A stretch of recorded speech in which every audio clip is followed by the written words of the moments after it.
Friends, நாம் இப்போ எங்கே போகிறோம்னு பார்த்தீங்கன்னா, நாங்கள் ஒரு லாங் ட்ரைவ் போகிறோம். எங்கே போகிறோன்னே தெரியாமல் போயிட்டுருக்கோம். ஒரு 50 கிலோமீட்டர் போவோம். பெட்ரோல் எங்கே முடியுதோ அது வரைக்கும் போவோம். நம்மக்கிட்ட எக்ஸ்ட்ரா பெட்ரோல் நம்ம இதில் இருக்குது. 1 லிட்டர் நம்ம பிடிச்சி வச்சாச்சு ஆல்ரெடி.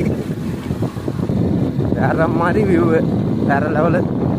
வில்லேஜ்னால் வில்லேஜ் தான்ப்பா. சிட்டி அடிச்சிக்க முடியாதுன்னு சொல்ல முடியாது. ஏன்னா சிட்டியில் வந்து இந்த மாதிரிலாம் பார்க்கவே முடியாது. இவ்வளோ மரங்கள், செடிகள், கொடிகள், கிளைமேட்டு வேறு மாதிரி.